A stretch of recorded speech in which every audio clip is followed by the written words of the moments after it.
Baik, selamat siang ya.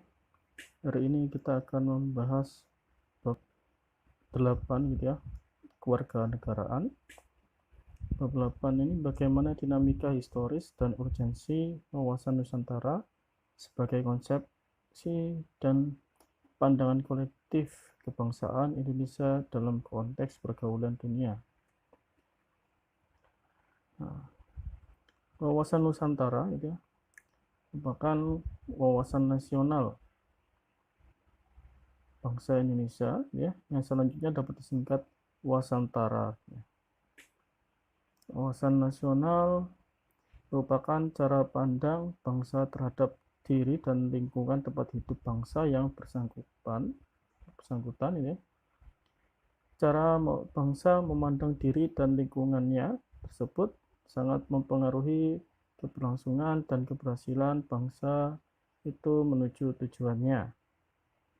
Bagi bangsa Indonesia, wawasan Nusantara telah menjadi cara pandang sekaligus konsepsi berbangsa dan bernegara yang menjadi landasan visional bangsa Indonesia.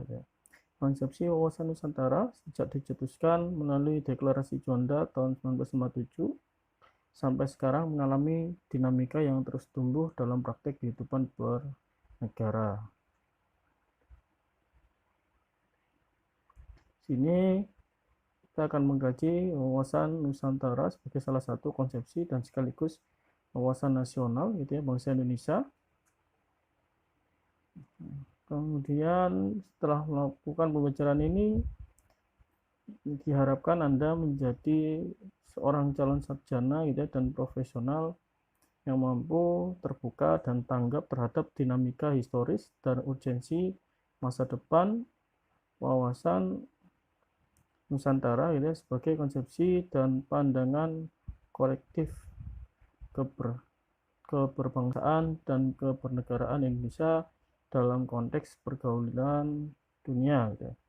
Anda juga diharapkan mampu mengevaluasi dinamika historis dan urgensi wawasan Nusantara sebagai konsepsi dan pandangan kolektif kebangsaan Indonesia dalam konteks pergaulan dunia dan mampu menyajikan hasil kajian perseorangan gitu ya, mengenai satu kasus terkait dinamika historis dan urgensi wawasan Nusantara sebagai konsepsi dan pandangan kolektif keterbangsaan dan kebernegaraan Indonesia dalam konteks pergaulan dunia. Yang A, kita bahas menelusuri konsep dan urgensi Wantara gitu ya. Wawasan Nusantara merupakan wawasan nasional gitu ya, bangsa Indonesia. Namun sini akan timbul pertanyaan, apa arti wawasan Nusantara dan apa pentingnya bagi kehidupan berbangsa dan bernegara Indonesia. Nah, ini ada sebuah pemberitaan itu ya, dari media. Ini ada baca peta kenali negaramu gitu ya. Sini saat ini makin banyak institusi pendidikan dan pemerintahan tidak memiliki peta Indonesia. Nasionalisme pun kian surut mengingat orang Indonesia tidak mengenal negaranya sendiri. Miris Civitas Akademika UGM menggandeng Ikatan Geograf Indonesia dan Badan Informasi Geografi dalam program Melek Negara Kesatuan Republik Indonesia, dan Ketua IGI menjelaskan melalui bantuan PT NKRI mereka bertekad memperkuat nasionalisme masyarakat. Peta yang diberikan adalah peta resmi dan berkekuatan hukum yang dikeluarkan oleh PIG gitu ya. Dan Wakil Rektor Bidang Penelitian dan Pemberdayaan Masyarakat UGM mengimbau ya, dan di SDN Catur Tunggal 3 Depok Sleman menjadi lokasi penyerahan pertama bantuan peta tersebut. Penyelenggaraan kegiatan oleh Ikatan Mahasiswa Geografi UGM dan KKN SLM 29 UGM memberikan 7 buah peta Indonesia dalam skala 1:5 juta. Hingga 2016 mereka akan memberikan 40.000 peta ke SD hingga SMA di berbagai kabupaten atau kota di tanah air. Dan ini akan disebarkan 5.000 peta Indonesia, dan kami berharap sekolah terus mendengungkan pembelajaran peta NKRI kepada para siswa agar melek terhadap NKRI sebagai kekuatan pembangunan bangsa. Tutur Suratman. Untuk menjaga keberlanjutan program, mahasiswa KKN akan mendampingi sekolah dalam proses pembelajaran penggunaan peta tersebut. Ini selain membagi-bagikan puluhan ribu peta, IGI, IMHG, UGM, dan BIG kini sedang membuat website pembelajaran peta yang dapat diakses oleh seluruh lapisan masyarakat. Di situ penyerahan peta ini diharapkan dapat membuka wawasan Nusantara gitu ya. Para pelajar melalui peta, siswa-siswa dan seluruh warga Indonesia dapat mengetahui dan mempelajari wilayah Indonesia dan ke depan bisa memberikan manfaat untuk bangsa. Ini dari kampus.okezone.com. Nah, dari pemberitaan di atas gitu ya, kita bisa ini ya mengetahui konsep dan istilah wawasan Nusantara gitu ya. Secara etimologi gitu ya, maupun terminologi, ini beberapa ahli atau tokoh dan lembaga mengenai istilah wawasan Nusantara, utama oleh Hasan Habib, kebulatan wilayah nasional, termasuk satu kesatuan bangsa, satu tujuan dan tekad perjuangan, dan satu kesatuan hukum, satu kesatuan sosial budaya, satu kesatuan ekonomi, dan satu kesatuan hankam. Dan oleh Wan Usman, wawasan Nusantara adalah cara pandang bangsa Indonesia mengenai diri dan akhirnya sebagai negara kepulauan dengan semua aspek kehidupan yang beragam. Dalam Majelis Permusyawaratan Rakyat tahun 98 ini ya, Wantara adalah cara pandang dan sikap bangsa Indonesia mengenai diri dan lingkungannya dengan mengutamakan persatuan dan kesatuan bangsa serta kesatuan wilayah dalam penyelenggaraan kehidupan bermasyarakat, berbangsa, bernegara. Terakhir oleh Lembaga Ketahanan Nasional tahun 99, Wantara adalah cara pandang dan sikap bangsa Indonesia mengenai diri dan lingkungannya yang serba beragam dan bernilai strategis dengan mengutamakan persatuan dan kesatuan bangsa serta kesatuan wilayah dalam penyelenggaraan kehidupan bermasyarakat, berbangsa, dan bernegara untuk mencapai tujuan nasional. Nah, untuk membantu penelusuran Wantara gitu ya. Nah, ini ada uraian lagi. Wantara bisa dibedakan dalam dua pengertian, yaitu pengertian etimologis dan pengertian terminologi. Secara etimologi, Wantara berasal dari dua kata wawasan dan Nusantara gitu ya. Wawasan dari kata wawas, ini dalam bahasa Jawa, yang artinya pandangan, sementara Nusantara merupakan gabungan kata Nusa yang artinya pulau dan antara gitu. Kata Nusa dalam bahasa Sanskerta berarti pulau atau kepulauan, sedangkan dalam bahasa Latin kata Nusa berasal dari kata Nessos yang dapat berarti semenanjung, bahkan suatu bangsa. Rujuk pada pernyataan tersebut, maka kata Nusa juga punya kesamaan arti dengan kata nation dalam bahasa Inggris yang berarti bangsa. Nah, bisa ditafsirkan bahwa Nusa dapat punya dua arti, yaitu kepulauan dan bangsa. Kata kedua adalah antara, memiliki padanan dalam bahasa Latin in dan terra yang berarti antara atau dalam suatu kelompok.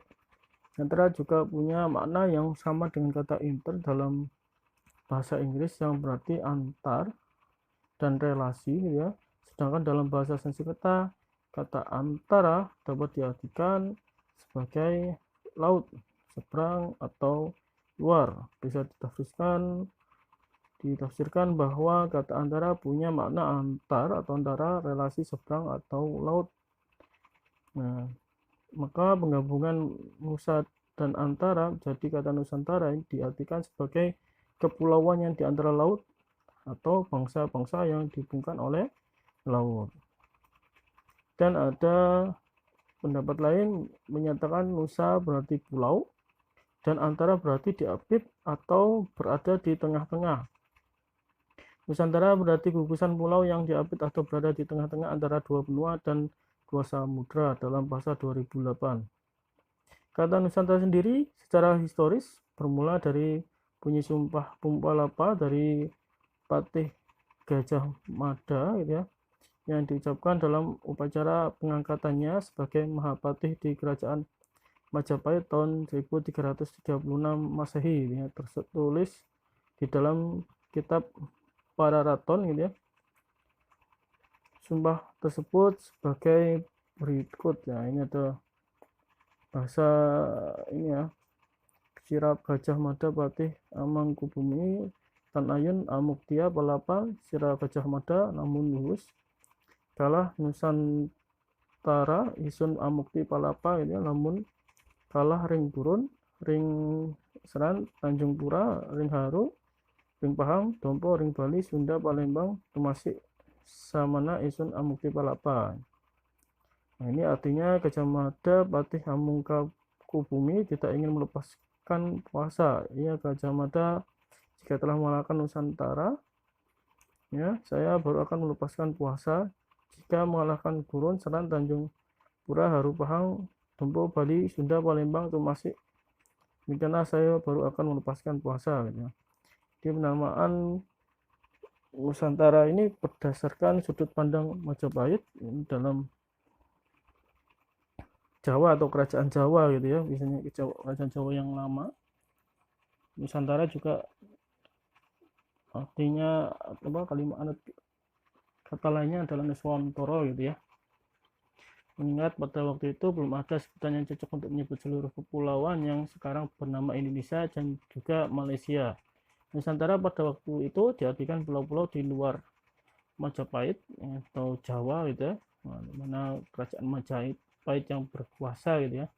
Dalam kitab Negara Kertagama karangan Emputan Tular, arti Nusantara ialah pulau-pulau di luar Jawa dengan Majapahit sebagai ibu kotanya. Selanjutnya, kata Nusantara digunakan oleh Ki Hajar Dewantara untuk menggantikan sebutan Hindia Belanda ya. Pada acara Kongres Pemuda 2 tahun 1928, ini peristiwa Sumpah Pemuda, digunakan istilah Indonesia sebagai pengganti Nusantara. Nama Indonesia berasal dari dua kata bahasa Yunani yaitu Indo atau Indu yang berarti Hindu ya, atau Hindia, dan Nesia yang berarti pulau. Dengan demikian kata Nusantara bisa dipakai sebagai sinonim kata Indonesia yang menunjuk pada wilayah atau sebaran pulau-pulau yang berada di antara dua samudra yakni Samudra Hindia dan Samudra Pasifik, dan dua benua yaitu benua Asia dan Australia. Secara terminologis ya, dalam pengertian yang dihubungkan dengan konteks istilah tersebut dikemukakan. Pengertian terminologis umumnya adalah pengertian istilah menurut para ahli atau tokoh dan lembaga yang mengkaji konsep tersebut. Ada uraian sebelumnya Anda telah mengkaji konsep wawasan Nusantara secara terminologis gitu ya. Nah, berdasarkan pengertian terminologis, wawasan Nusantara merupakan pandangan bangsa Indonesia terhadap lingkungan tempat berada termasuk diri bangsa Indonesia itu sendiri. Ibaratkan diri Anda sebagai individu, apakah Anda juga memiliki pandangan terhadap diri Anda atau wilayah tempat Anda berada? Anda memandang diri Anda itu sebagai apa? Ya, apa pandangan Anda terhadap diri Anda sendiri? Ciri yang dimiliki suatu daerah dapat digunakan sebagai pandangan atau sebutan orang terhadap wilayah tersebut. Misal, daerah Pacitan yang banyak gua-guanya disebut sebagai kota 1000 gua gitu ya. Bogor dikenal sebagai kota hujan. Lalu bagaimana bangsa Indonesia gitu ya, memandang bangsa dan wilayah tempat hidupnya tersebut. Nah, kemudian bisa Anda perhatikan gambar peta wilayah Indonesia gitu ya.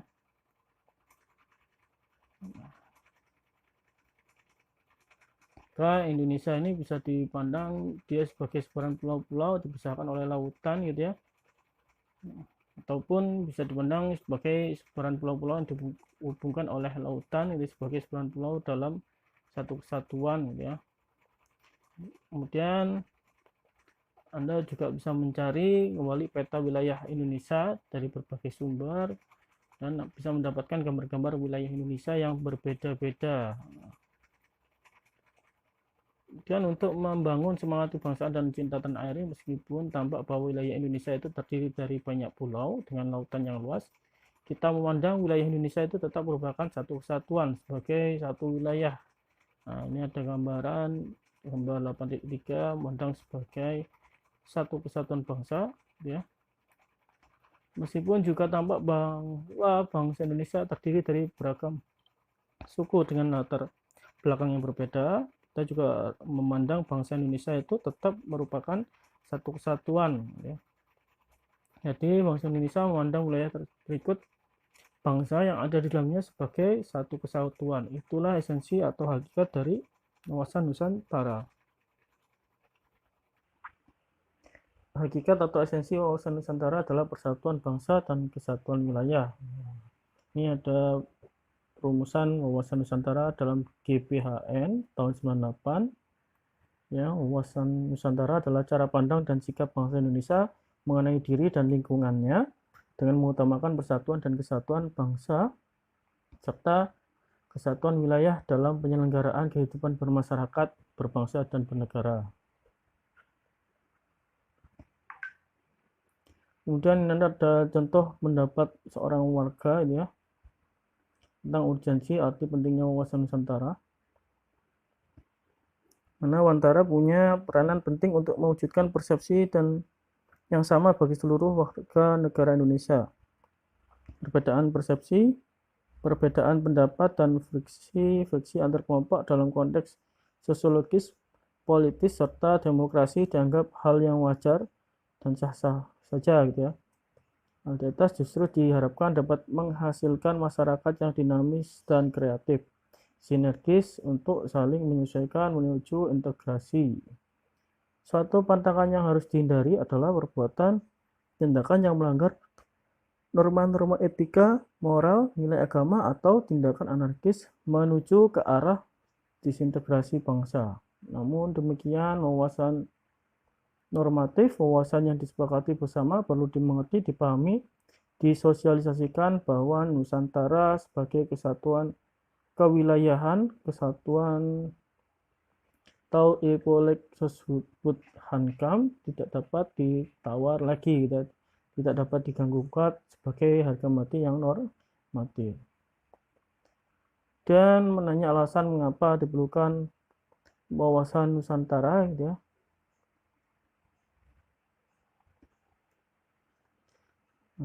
Apa perlunya gitu, mengapa Indonesia harus memandang wilayah dan orang-orang di dalamnya sebagai satu kesatuan gitu ya. Ini ada cuplikan dari pidato Insinyur Soekarno tanggal 1 Juni tahun 45 gitu ya.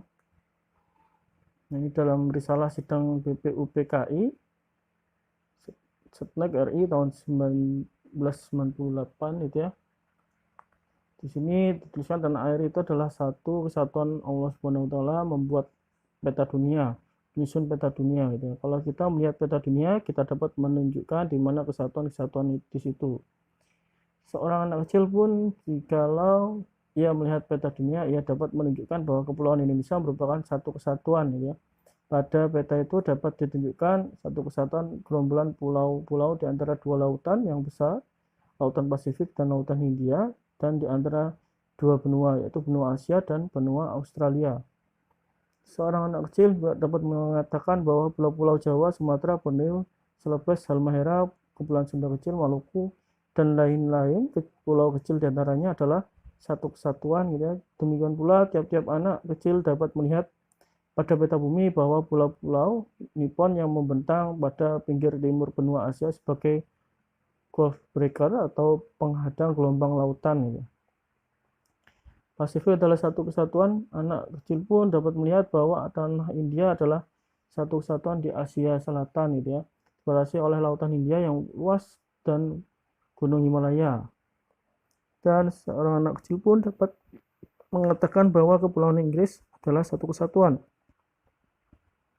Yunani dapat ditunjukkan sebagai satu kesatuan pula gitu ya, itu untuk ditaruhkan oleh Allah SWT wa ta'ala demikian rupa ya, bukan Sparta saja, bukan Athena saja, bukan Macedonia saja, tapi Sparta plus Athena plus Macedonia plus daerah Yunani yang lainnya gitu ya, segenap kepulauan Yunani adalah satu kesatuan. Nah, maka manakah yang dinamakan tanah tumpah darah kita, tanah air kita gitu ya, menurut geopolitik, maka Indonesia lah tanah air kita. Indonesia yang bulat, bukan Jawa saja, bukan Sumatera saja, bukan atau Borneo saja gitu ya, Celebes saja atau Ambon saja atau Maluku saja, tetapi segenap kepulauan yang ditunjuk oleh Allah Subhanahu wa taala menjadi satu kesatuan antara dua benua dan dua samudra. Itulah tanah air kita. Nah, berdasar pada pidato di atas, ini Anda dapat tanya mengapa diperlukan konsepsi Wantara gitu ya, sebagaimana dikatakan bahwa wilayah Indonesia yang tersebar dari Sabang sampai Merauke sebagai satu kesatuan. Kemungkinan apa yang terjadi dengan wilayah dan bangsa Indonesia jika tidak memiliki konsepsi wawasan Nusantara gitu ya. Dan ini ada contoh pertanyaan yang bisa dikemukakan di kelas ini ya. Nah, yang membangun yang mempertanyakan gitu ya, antara wawasan Nusantara ataupun wawasan nasional. Kemudian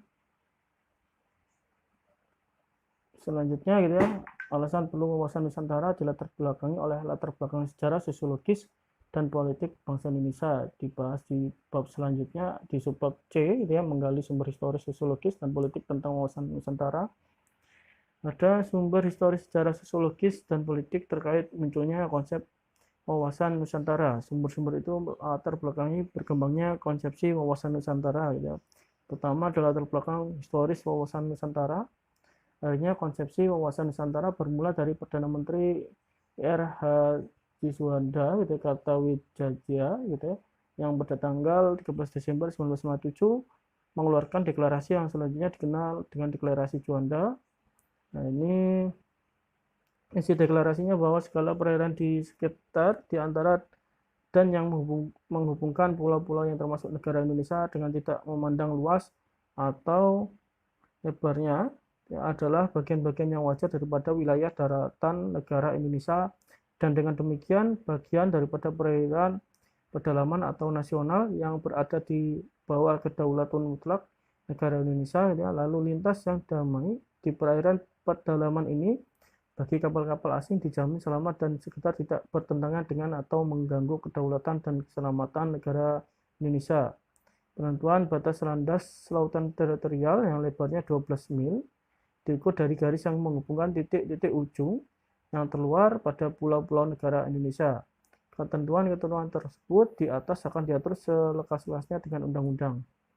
Dari isi pokok deklarasi ini bahwa lebar laut teritorial Indonesia 12 mil yang dihitung dari garis yang menghubungkan pulau terluar Indonesia.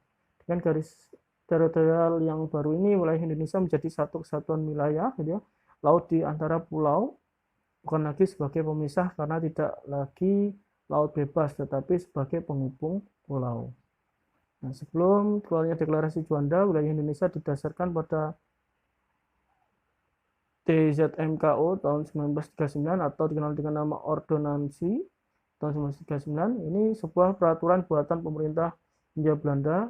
Isi ordonansi tersebut intinya adalah penentuan lebar laut lebar 3 mil gitu ya, laut dengan cara menarik garis pangkal berdasarkan garis air pasang surut atau kontur pulau atau darat dengan peraturan zaman Hindia Belanda tersebut. Pulau-pulau di wilayah Nusantara dipisahkan oleh laut di sekelilingnya dan setiap pulau hanya punya laut di sekelilingnya sejauh 3 mil dari garis pantai. Laut setelah garis 3 mil merupakan lautan bebas yang berarti kapal asing boleh dengan bebas melayari laut yang memisahkan pulau-pulau tersebut. Laut dengan demikian menjadi pemisah pulau-pulau di Indonesia. Nah, ini gambar 8.4 tanggal 13 Desember tahun 1947 ini Perdana Menteri Juanda mengumumkan bahwa wilayah Indonesia sebagai satu kesatuan. Dan untuk melihat perbedaan kedua wilayah tersebut, ini ada gambaran Gambar 8.5 ini ada peta wilayah Indonesia berdasarkan Ordonansi 1939. Kemudian ini ada gambar 5.6 peta wilayah Indonesia berdasarkan Deklarasi Juanda tahun 1957 gitu ya. Nanti ada perbedaan batas teritorialnya gitu ya. Yang tadi 3 mil, sekarang 12 mil. Dewasa ini konsepsi wawasan Nusantara semakin kuat setelah adanya keputusan politik negara, yakni dimasukkannya ke dalam pasal 25A Undang-Undang Dasar NRI tahun 1945 yang menyatakan Negara Kesatuan Republik Indonesia adalah sebuah negara kepulauan yang berciri Nusantara dengan wilayah yang batas-batas dan hak-haknya ditetapkan dengan undang-undang. Menurut pasal tersebut, negara Indonesia dicirikan berdasar wilayahnya. Dan guna memperkuat kedaulatan atas wilayah negara tersebut, dibentuklah undang-undang sebagai penjabarannya. Ya, setelah keluarnya Deklarasi Juanda tahun 57, dibentuk Undang-Undang Nomor 4 RP tahun 1960 tentang perairan Indonesia. Sampai saat ini telah banyak peraturan perundangan yang disusun guna memperkuat kesatuan wilayah Indonesia. Dan tidak hanya melalui peraturan perundangan nasional, bangsa Indonesia juga memperjuangkan konsepsi wawasan Nusantara berdasar Deklarasi Juanda ini ke forum internasional agar mendapat pengakuan bangsa lain gitu atau masyarakat internasional melalui perjuangan panjang. Akhirnya konvensi PBB tanggal 30 April 1982 menerima dokumen yang bernama The United Nations Convention on the Law of the Sea atau UNCLOS gitu ya, berdasarkan konvensi hukum laut tahun 1982 tersebut diakui asas negara kepulauan atau archipelago state gitu. Indonesia diakui dan diterima sebagai kelompok negara kepulauan Indonesia ya. UNCLOS tahun 1982 tersebut kemudian diratifikasi melalui Undang-Undang Nomor 17 tahun 1985 berdasar konvensi hukum laut tersebut. Wilayah laut yang dimiliki Indonesia menjadi sangat luas, yakni mencapai 5,9 juta kilometer persegi gitu ya. Terdiri atas 3,2 juta kilometer persegi perairan teritorial dan 2,7 juta kilometer persegi perairan zona ekonomi eksklusif ZEE. Luas perairan ini belum termasuk landas kontinen atau kontinen shelf gitu ya. Nah, ini gambaran di 8.7 rezim perairan menurut Konvensi Hukum Laut PBB tahun 1992. Itu ada perairan kepulauan, perairan pedalaman, laut teritorial yang 12 mil tadi gitu ya. Ini yang termasuk dari daratan ini, dari perairan kepulauan. Dan nanti ada zona tambahan sebesar 24 mil dari ZTE atau landas kontinen gitu ya, 200 sampai 300 mil, dan ada baru yang dikatakan laut bebas. Dan dua, kita bahas latar belakang sosiologis wawasan Nusantara ini berdasar sejarah. Wawasan Nusantara bermula dari wawasan kewilayahan dalam Deklarasi Juanda 1957 sebagai perubahan atas Ordonansi 1939 berintikan mewujudkan wilayah Indonesia sebagai suatu kesatuan wilayah, tidak lagi terpisah-pisah. Sebagai konsepsi wilayah kewilayahan, bangsa Indonesia mengusahakan dan memandang wilayah sebagai satu kesatuan. Dan seiring tuntutan dan perkembangan konsepsi wawasan Nusantara mencakup pandangan dan akan kesatuan politik, ekonomi, sosial, budaya, dan pertahanan keamanan, termasuk persatuan sebagai suatu bangsa sebagaimana dalam rumusan GBHN tahun 98 dikatakan wawasan Nusantara adalah cara pandang dan sikap bangsa Indonesia mengenai diri dan lingkungannya gitu, dengan mengutamakan persatuan dan kesatuan bangsa, kesatuan wilayah dalam penyelenggaraan kehidupan bermasyarakat, berbangsa, dan bernegara. Ini berarti lahirnya konsepsi wawasan Nusantara juga dilatar belakangi oleh kondisi sosiologis masyarakat Indonesia. Dan apakah Anda tahu bahwa bangsa Indonesia itu beragam dan berpecah-pecah sebelum merdeka gitu ya.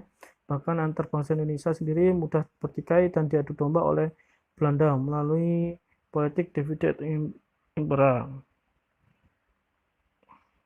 Ini gambar 8.8 ini ada dalam perang melawan Belanda ada orang yang justru menjadi pengkhianat bangsa ya. Dan berdasar pada kondisi sosial budaya masyarakat Indonesia, wawasan Nusantara yang pada awalnya berpandangan akan kesatuan atau keutuhan wilayah diperluas lagi sebagai pandangan akan persatuan bangsa. Bangsa Indonesia tidak ingin lagi terpecah-pecah dalam banyak bangsa. Untuk mewujudkan persatuan bangsa itu dibutuhkan penguatan semangat kebangsaan secara terus-menerus. Semangat kebangsaan Indonesia sesungguhnya telah dirintis melalui peristiwa kebangkitan nasional 20 Mei tahun 1908, ditegaskan dalam Sumpah Pemuda 28 Oktober 1928 dan berhasil diwujudkan dengan proklamasi kemerdekaan bangsa 17 Agustus tahun 45. Oleh karena itu, jauh sebelum deklarasi Juanda 1947, konsep semangat dan kesatuan kebangsaan sudah tumbuh dalam diri bangsa. Bahkan semangat kebangsaan inilah yang berhasil membentuk satu bangsa merdeka. Nah, di atas keadaan sosiologis masyarakat Indonesia dan juga keberlangsungan penjajahan yang memecah belah bangsa telah melatar belakangi tumbuhnya semangat dan tekad orang-orang di wilayah Nusantara. Ini untuk bersatu dalam satu nasionalitas. Satu kebangsaan yakni bangsa Indonesia semangat bersatu itu pada awalnya adalah bersatu dalam perjuangan membebaskan diri dari penjajahan, selanjutnya bersatu dalam wadah kebangsaan Indonesia. Ini ada gambar 8.9 teks Sumpah Pemuda yang membubuhkan semangat kebangsaan. Selanjutnya bagaimana mempertahankan semangat kebangsaan dan pandangan bersatu sebagai bangsa ya, ketika bangsa Indonesia merdeka tahun 45 dengan dilandasi semangat kebangsaan dan rasa persatuan sebagai satu bangsa, ternyata wilayahnya belum merupakan satu kesatuan. Wilayah negara Indonesia merdeka di tahun 45 masih menggunakan peraturan lama yaitu Ordonansi tahun 1939 di mana lebar laut teritorial adalah 3 mil tiap pulau. Akibatnya wilayah Indonesia masih terpecah dan dipisahkan oleh lautan bebas. Oleh sebab itu perlu diupayakan bagaimana agar terjadi satu kesatuan wilayah guna mendukung semangat kebangsaan ini. Salah satunya dengan konsep wawasan Nusantara yang diawali dengan keluarnya deklarasi Juanda tahun 57. Dengan demikian, wawasan Nusantara tidak hanya wawasan kewilayahan tetapi juga berkembang sebagai wawasan kebangsaan. Esensi wawasan Nusantara tidak hanya kesatuan atau keutuhan wilayah, tapi juga persatuan bangsa. Jika latar belakang politis wawasan Nusantara, dari latar belakang sejarah dan kondisi sosiologis Indonesia sebagaimana tadi sudah disampaikan gitu ya, kan Anda juga perlu memahami betapa perlunya wawasan Nusantara bagi bangsa Indonesia. Selanjutnya secara politis ada kepentingan nasional bagaimana agar wilayah yang utuh dan bangsa yang bersatu ini dapat dikembangkan, dilestarikan dan dipertahankan secara terus-menerus. Kepentingan nasional itu merupakan turunan lanjut dari cita-cita nasional, tujuan nasional maupun visi nasional gitu ya. Cita-cita nasional bangsa Indonesia sebagaimana tertuang dalam pembukaan Undang-Undang Dasar tahun 45 alinea 2 gitu ya, adalah untuk mewujudkan negara Indonesia yang merdeka, bersatu, berdaulat, adil dan makmur. Sedangkan tujuan nasional Indonesia sebagaimana tertuang dalam pembukaan Undang-Undang Dasar 1945 alinea 4 salah satunya adalah melindungi segenap bangsa Indonesia dan seluruh tumpah darah Indonesia. Visi nasional Indonesia menurut ketetapan MPR nomor 7 MPR garis miring 2001 tentang visi Indonesia masa depan adalah terwujudnya masyarakat Indonesia yang religius, manusiawi, bersatu, demokratis, adil, sejahtera, maju, mandiri, serta baik dan bersih dalam penyelenggaraan negara.